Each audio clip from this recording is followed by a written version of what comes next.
Hello everyone, and welcome to our podcast series. This is Joseph Lucier here, and I've been working with Tongren for 25 to 30 years.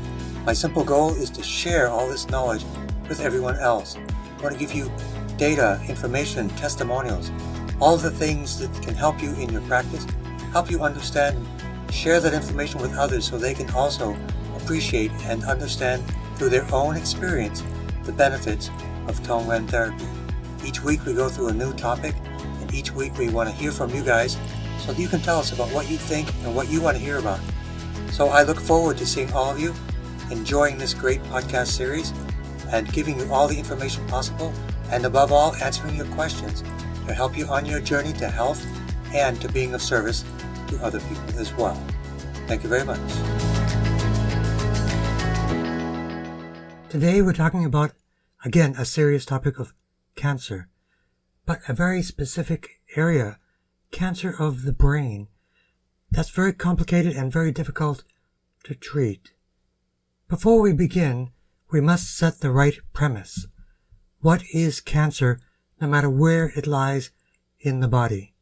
So number one, cancer is a survival tool. It is a reaction to a challenge in the body. When there is a challenge in the body, it will respond, just as the immune system responds to an infection. When there is a oxygen deficiency, there's a response by genes, the cancer genes, to create cancer tumors. So these are just natural responses. The difference is, in the case of an infection, that is a pathogen or an enemy of the body. In the case of working with cancer, that is a survival tool, which is actually a friendly part of the body, very much like any other organ in the body. But it has a different type of need and a different type of function in the body. So the basic steps, which are common to disease as well as cancer, and think of them in two different ways. There is an assault on the body where the inner terrain is compromised. What are the causes oftentimes of these things? Well, toxins, because they displace oxygen. If there is less oxygen, there is less voltage in the body, there is more acidity. If there is more acidity, there's more inflammation. So in the case of cancer specifically, if there are toxins or inflammation, there is less voltage, transmembrane voltage. Therefore, the body has a mechanism of survival in order to not die during an oxygen deficiency. It's called Plan B, but it's actually a little bit more sophisticated than that. About 100 years ago, Dr. Otto Warburg, he proved what cancer was. Very simple. Whatever is a threat, a life-threatening situation in our bodies, that will cause a reaction. In the case of cancer, it is oxygen or hypoxia. So over the last 100 years, actually more than 100 years, different therapies have come about, including the Gerson Technique, the Budwick Diet, the Wigmore and Wigmore programs. All of these focus on the simple, basic formula of healing. Reducing acidity, increasing voltage in the body, and increasing oxygen availability, and reducing, of course, acidity. So that's how our body works. That is the normal functioning of our body. When it is assaulted by junk foods or a deficiency in nutrition, light, energy, heat, and even our own human concepts or our own human elements of need, such as community, love, compassion, and then when we have too much stress, our body will respond negatively. So think about that. Live simple and focus on these very specific things, which are the building blocks of the cause of disease and the cause of cancer. When you know that, you are awakened to a strategy that you can focus on reversing that cause. Instead of working on symptoms, which don't go to the core solution, there will be a temporary respite from illness and disease. And unless people take charge of their lives to empower themselves by really changing their lifestyles and changing the core causes of illness, disease, and cancer, long-term success is unlikely. So let's talk specifically about brain cancer. Very scary. I've had several brain cancer patients. It's very challenging because there are so many things going on in our brain, which include, of course, vision, sound, healing, balance, thinking, memory. All of these things can be negatively impacted by brain cancer. So the difficult thing is to think about is if someone has, for example, a lung tumor, you can remove part of the lung. In the case of brain cancer, yes, there is surgery, but that is very complicated, very dangerous, and very risky, and oftentimes creates side effects. So let's focus on how do we access cancer from a perspective of holistic healing. From a Tongren perspective, we can use energy healing because we can transfer and increase energy from external sources to the internal parts of the body. Just as if you rub your hands and you get warm hands, you are generating energy. That energy is coming from inside of your body to the outside of the body. Or if you put your hand near a flame or heat, that heat will be transferred into your body. That is photonic or heat frequency energy. We now know that we can do this with distance healing through our consciousness. We can transmit energy, just like a radio transmits information on radio waves. We can transmit energy through the higher level of frequencies of compassion with our mind for distance healing. And we can access information such as the morphic field or the collective unconscious. So we can connect on a deeper level with Tongren. It is a great healing capability to be able to do that.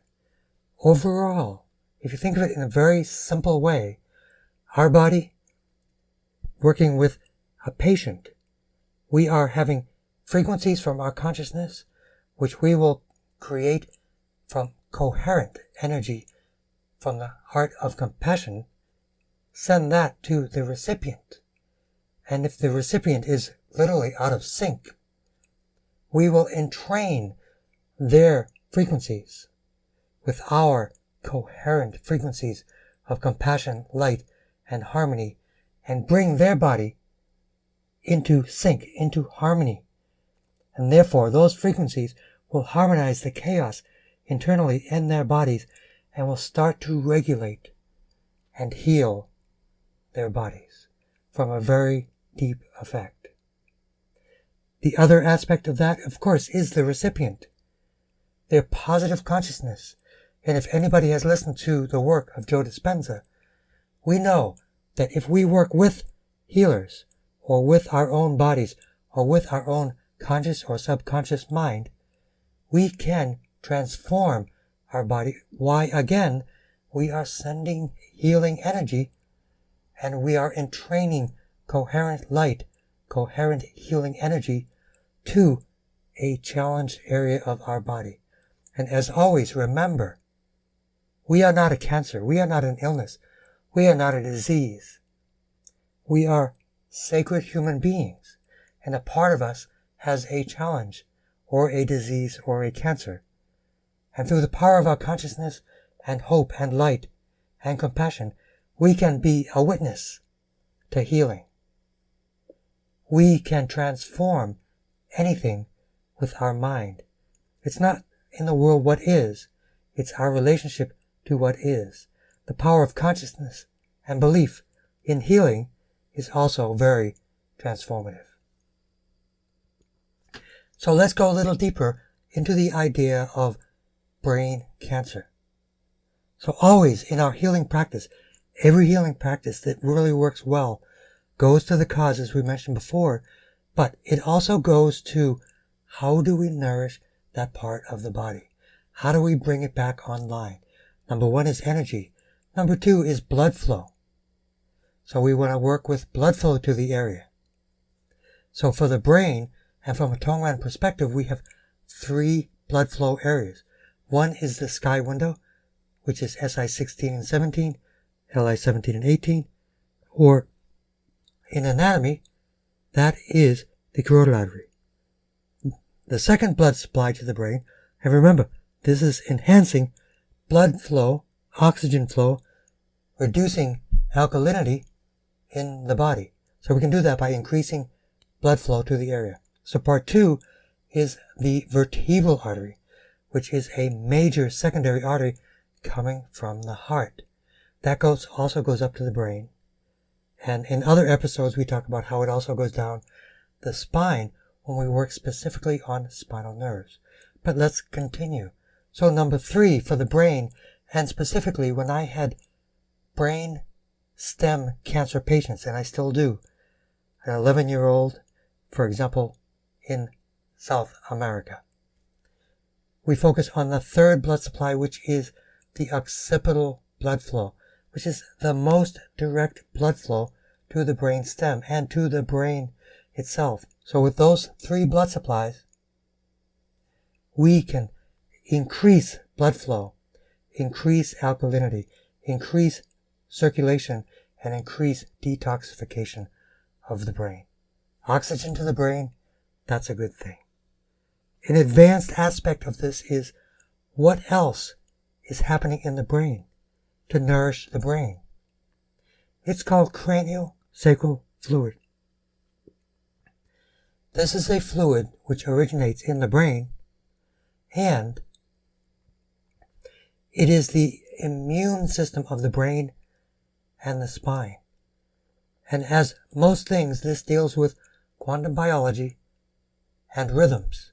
6 to 10 times a minute, this flows in the body, washes the brain, washes the spine, floods the body with a liquid similar to the elements of the ocean. So many things in our body mimic the ocean in terms of nutrients and electrolytes.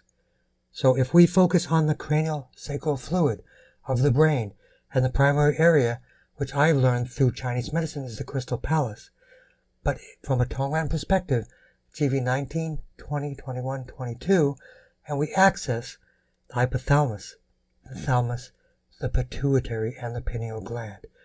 Think of this, as the ancients learned, this is a generator, an energy vortex in the center of our brain, which is even used as a transport to enlightenment. From our perspective, it is a healing, nourishing liquid which will also heal the brain. In Chinese medicine, we learn about the microcosmic orbit. That is the Chinese medicine perspective of that rhythm. That's what they call it. In modern science, we call it the cranial sacral fluid. The other thing to know is to make sure that rhythm works, and as we talked about in other lessons, we want to make sure, believe it or not, the tailbone is aligned, because that's the round trip part. If that is misaligned, the cranial sacral fluid can go down, but it really can't come up very well, and that circuit, that flow, is disrupted. Additionally, we have bioelectricity, another quantum biology component. In our spine, we have different segments. We have cervical 1 to 7, thoracic 1 to 12, lumbar 1 to 5, and sacrum 1 to 5. Another way to access the brain is through the nerves accessing the brain directly, which is cervical 1, 2, and 3. See, 1, 2, and 3. So if you think of this, this is the optimum support for the brain. The bioelectrical support, cranial sacral support, blood flow and oxygen support. This is how we optimize accessing, working on the brain successfully And since we work with photons and biophotons, we are entraining healing energy in the brain. Excuse me. To continue on, I don't want to start over. To continue on, adjunct therapies, and I'll give a few of these right at this moment. With all my patients, I give a set of Native American herbs. One is black salve, the other one is advanced genuine SEACT. These are Native American from the Ojibwe and other tribes which are known, herbal medicine, I'm an herbalist, which are known to be anti-cancer. They detox the liver. Detoxification. Toxicity is one of the main issues of disease because it takes away resources, it takes away oxygen, it takes away nutrients. And again, it's in that cycle of more toxicity is more acidity, but in the reverse, we want more oxygen, less toxins, more blood flow, more voltage in the body. So I'll leave you with two last things to think about. One that I recommend to all of my patients, which is a superpower for healing. Sunrise, sunlight, sun gazing. And why is that? The universe was built about 14 billion years ago. Our Earth was built about 4.5 billion years ago. It had this infrastructure of light, this infrastructure of electromagnetic frequencies, all of it there. About 10 billion years later, humanity arrived and plugged into this already pre-existing system. When we watch the sunrise, we are reinitializing that connection with the cosmos, but it reinitializes the bioelectrical system. It reinitializes the entire endocrine system. It increases something called easy water, which we'll talk about in other lessons, but it basically builds body charge, builds body voltage, which is alkaline and oxygen generating and anti-disease. This is a thorough way to look at even something that maybe is daunting as brain cancer. Everything is available if you connect to nature. You connect to the cause of the cause. You use common sense. You don't work on symptoms, you work on core causes. And you create a body so strong that it will be impervious to all disease and all cancer, because it is in harmony with the greatest resource we have, nature itself. Thank you. Thank you for joining us for this episode of Tap into Tongren, Stories of Healing and Change podcast. I'd love to know, what did you think? Did you have any aha moments? What got you fired up? Did this episode make you more curious about this healing world, or make you think differently about specific topics and hopefully expand your awareness? Let us know your feedback, and always feel free to contribute and share your own ideas and recommendations. Let us know what is your possible personal experience in this area. Think about what you heard that got you most excited. Figure out how you can ignite that fire by taking a first step or going deeper into your own practice. This is your nudge for you to question what you have heard from us, for you to question what you've heard from others, and above all, get to the truth that you need in order to be empowered and excited about your practice and your own health. Question things and get out of your comfort zone and start making things happen. If you have questions, reach out to the community.